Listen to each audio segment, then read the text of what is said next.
everyone, and welcome back to the Joyful Witch, and today I'm reviewing the Fortuna tarot deck in the Opal Omen edition.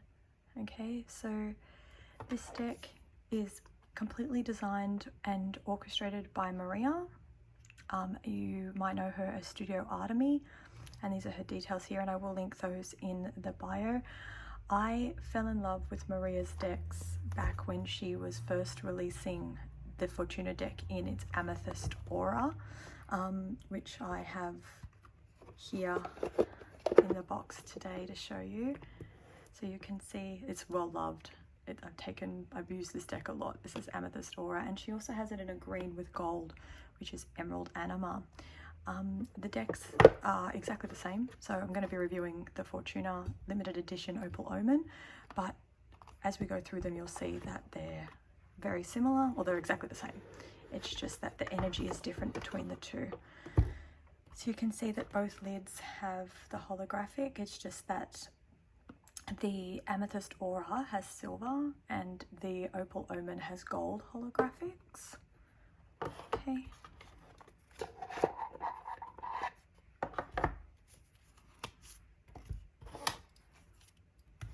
And you can see that inside the box we have opened the gates of occult knowledge in both boxes,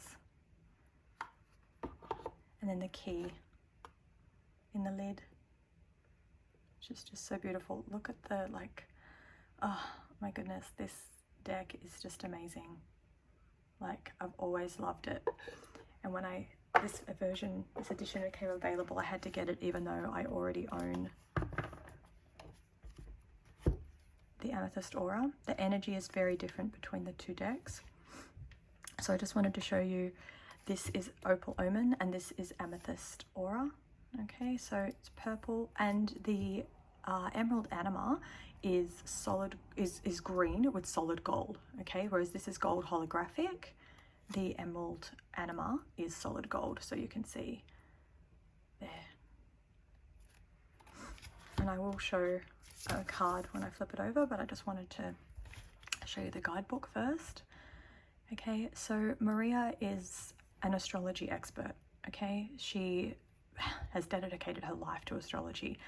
She runs readings on it, classes. It's her passion, and these decks are brilliant for people who have never really experienced or understood astrology before, and to combine tarot and astrology and really look at the astrology aspects of the tarot makes it a very unique deck, especially with her wisdom and understanding. So each section is broken into information. Okay, so she gives you information on astrology, numerology, and tarot. She looks at the decans and explains them. She's got all this information at the beginning of the book. So for those who don't know about the placements, those who don't know the decans in the major and minor, she's included tables to help you know those. Then talking about spiritual alchemy and how that works with her deck. Okay, and you can see that she's talking about the elements here, or the suits of the deck. And then fate and destiny. Like, she's really just put in so much dedication into this deck. Each one has a quote for the majors and then a page, and she has reverse readings as well. And she always gives, so the first two are often the upright meaning and the second two are the reversed, and she always gives you the astrological influences of them. So as we get into minors, you'll see that there are more than one. So she gives the element and then also the astrological influence.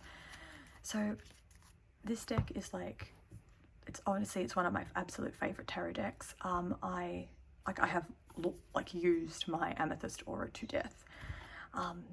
So let's get into it. I really want you guys to see it. I really want you to get to see it. Okay, so now you can see the gold.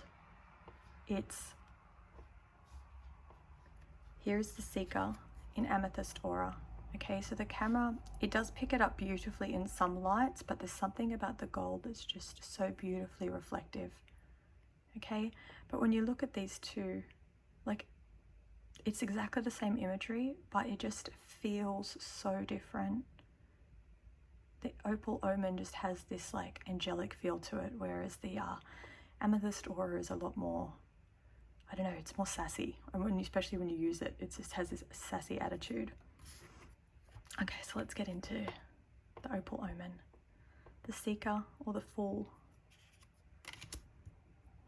The Magician. Got the Elements. Infinity. She always includes the astrological placement on the card. High Priestess.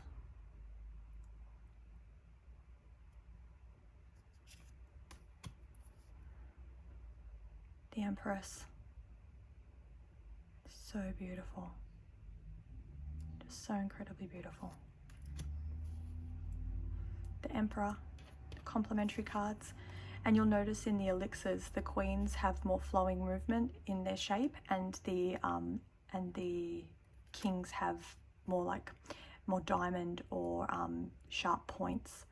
It's just sort of how she's represented the flow of feminine versus the structure or the discipline of masculine. It's beautiful. The Oracle or the Hierophant in traditional tarot. Unlocking the keys to the universe. Magic. Okay, the Lovers. Now the Lovers and the Devil card mirror each other. And she's actually used a mirror to represent that similarity. It's just, they're so stunning. Oh my goodness. The Chariot. Maria likes to use little subtle nods to the Rider-Waite. And this little symbol appears on the chariot itself in the traditional tarot deck. So she made a little nod to that. The Strength card, this reminds me of like Beauty and the Beast. Every time I see this, I'm like, it looks like the rose that the Beast has. It's so beautiful. And the beautiful infinity symbol, which is always in the Strength card. Okay, the Hermit. It looks like a hot air balloon to me. I love it. Like, it just looks like a hot air balloon. So stunning. Fortuna, or the Wheel of Fortune, but in this case represented by like an hourglass or an infinity symbol. As above, so below. So stunning. Justice, Balance, Night and Day, Sun and Moon. Astrological placements with the sword, traditionally depicted in tarot for balance, and the scales.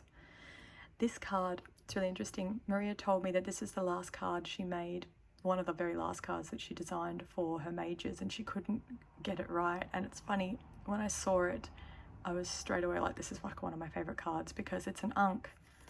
And the ancient Egyptian energy in me just adores this card so much that it's an Ankh.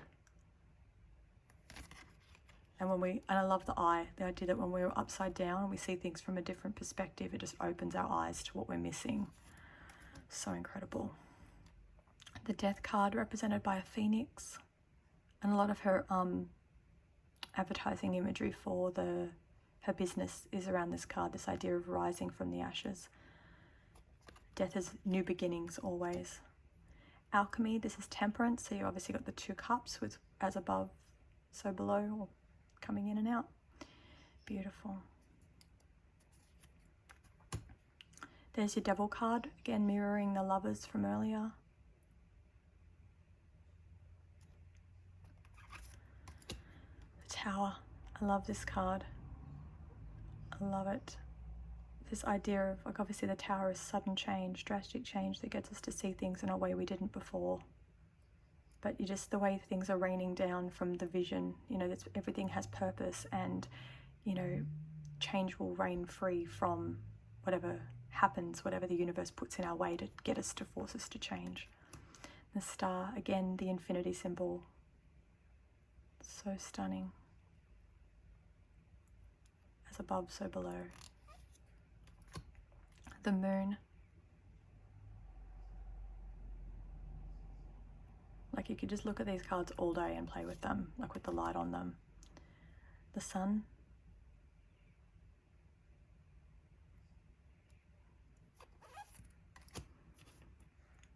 Judgment. You've got the traditional trumpet that the angels would blow. You've got this idea of the Kundalini energy connecting into rebirth and shedding of skins, you know, like the snake, we shed our skins and we grow and we rebirth and we rejuvenate. So amazing. The universe or the world, and I just love how this is like represented by the sun and the moon, and then you've got like the planet in the center, like the whole universe in the center, and you've got your as above so below. So amazing. So much sacred geometry in that card too.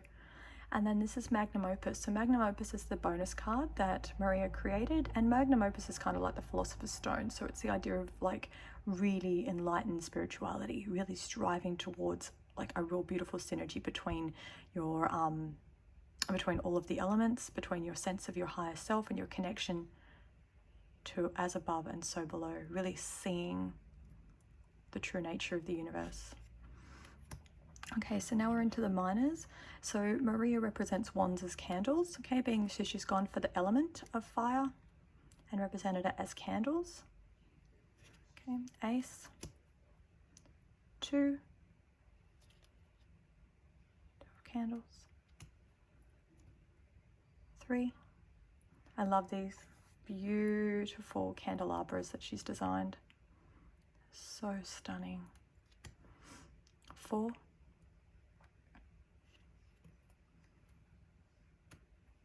5.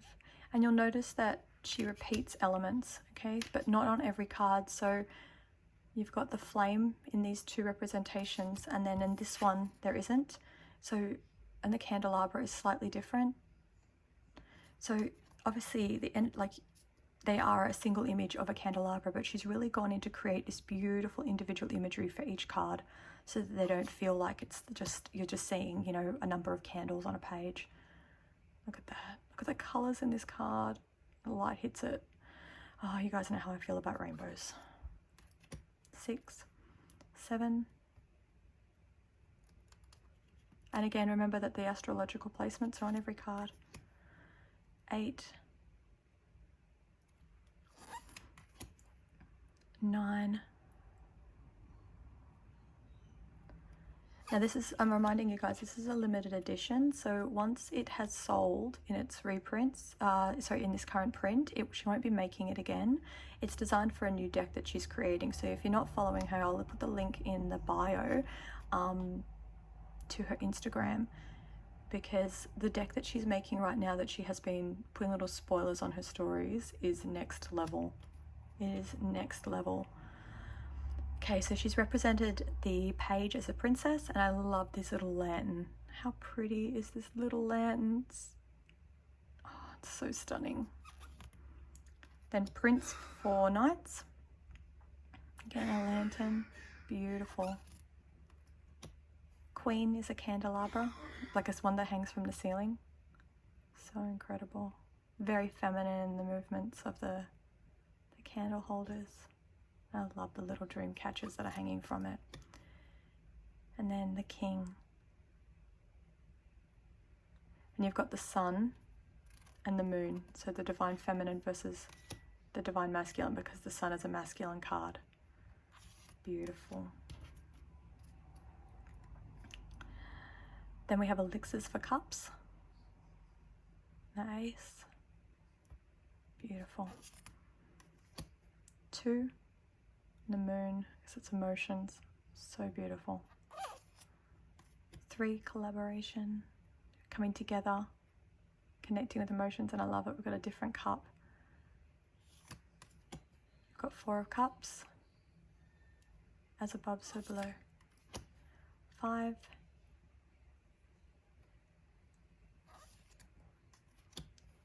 6. So beautiful. 7.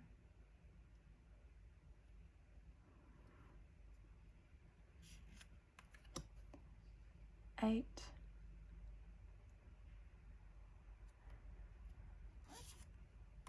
9. So what I also love about this is that all the cups are facing up. So you'll notice on 8, they're not. Okay, so I've got this idea that, you know, we're walking away from something with the 8, so things that we're leaving behind while we move forward. But with the 9, it's like all the cups are raised to source for abundance to appear, so all of them are up the right way. and then 10. Now traditionally 10 of Cups is depicted as people standing under a rainbow, but I think these cards do enough of work with rainbows as it is. And it doesn't matter which way you turn this card, there's abundance. So beautiful. Okay, Princess of Elixirs. I love these little potion bottles, and you'll notice that they're more curved on the feminine energy versus there's the princess with the curve and the prince with the sharp diamond. Beautiful. We've got the queen. It's like a little heart. Beautiful bottle. The moon in the center. So stunning. You've got the sun again on the night. And then I love this bottle. This potion bottle for the king in the sun. There's still elixirs, so you've still got this like feeling of flow. You know, these little flow lines of energy. The energy flows. So even though it's a masculine sort of, it's more of a stronger way of using our emotions and knowing how to not be controlled by them. It's still got this flow in it, which is just beautiful. So keys represent swords. Okay, so the ace. And you remember the key from the box. And the two of swords, or two of keys. So I love that the eye is again represented here. So in the traditional card, the lady would be blindfolded with the swords across her chest. So I love that the eye is still here. You know, our intuition still guides the ability to help us make choices. 3.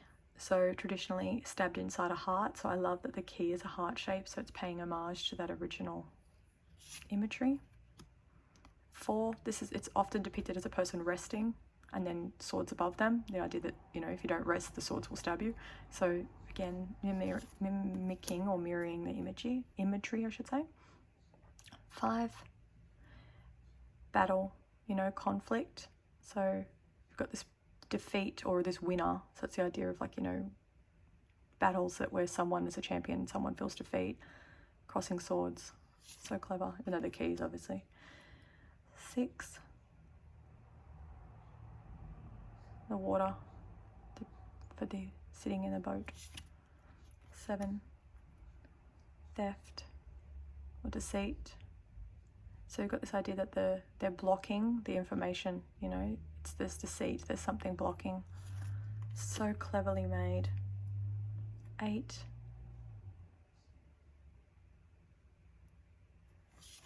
Love it.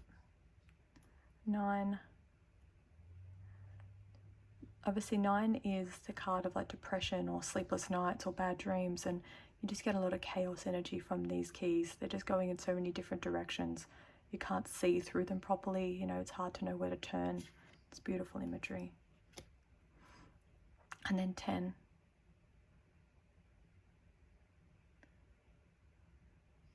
So stunning. Okay, princess. So we've got the lock for where the key will go. It's a heart shape, so pretty. And the prince is also a lock, but again, the movement and the flow of the card feels more masculine in the design. Sorry, I have to keep moving them because they're just so pretty. I can't not when the light hits them. And then the queen is an actual gate. The gate to knowledge. Gate to wisdom. You have the keys to unlock the gates to wisdom. And obviously, again, we've got this idea of like flow movement, more feminine versus structured placement with masculine. And then the king, also a gate. Okay, and talismans, pentacles. So ace. 2. And you've got the infinity sign because the person has the infinity sign over their head. They're balancing, so it's been included. 3, collaboration. They're all connected together, working on the same thing, all heading towards the same goal. 4, this idea of trying to make sure you're juggling and balancing money properly. Okay, and they've got their opposites. It's this idea of balance above and below. 5. This is traditionally our lack mindset card. 6, sharing the wealth. 7, waiting for the seeds that we've planted to sprout. So we've got the idea that the sun is helping our seeds to grow.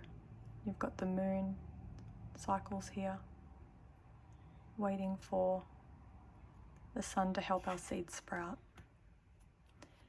8, hard work. You can see like these are like vines that have grown wealth. You know, the hard work has been put in to grow these beautiful, beautiful seeds, these talismans. 9, abundance in all its glory. Just so much abundance. Beautiful. I love this huge talisman in the center. Stunning. And then obviously 10, which is financial security and abundance.